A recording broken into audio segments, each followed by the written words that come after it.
यातले सगळे प्रोडक्ट्स जे आहेत ते सातारा जिल्ह्यात साताऱ्यात तयार झालेले शेतीवर प्रक्रिया करून निर्माण केलेले प्रोडक्ट्स आहेत।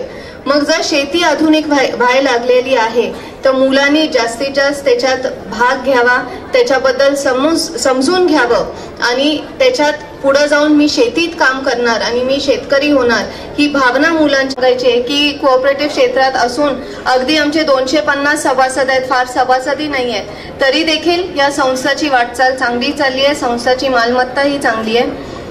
आपण दरवर्षी ह्या फळे फुले प्रदर्शनात येतो। उद्यापासून पाठीमागच्या भागात कॉम्पिटिशन्सही होतील आणि हे निसर्ग प्रदर्शन यशस्वी एवढ्याच मुळे होतं कारण का याच्यात शेतकरी मोठ्या संख्येने भाग घेतात आणि साताऱ्यातील लोक मोठ्या संख्येने याला उपस्थिती दाखवतात। मी आपल्या सर्वांची आभारी आहे। हे निसर्ग प्रदर्शन यशस्वी करण्यासाठी ज्या संस्थांनी आम्हाला मदत केली त्यांचे मी विशेष आभारी आहे। त्याच्यात महत्त्वाचं म्हणजे नाबार्ड, राष्ट्रीय कृषी व ग्रामीण विकास बँक, कृषी विभाग, महाराष्ट्र शासन।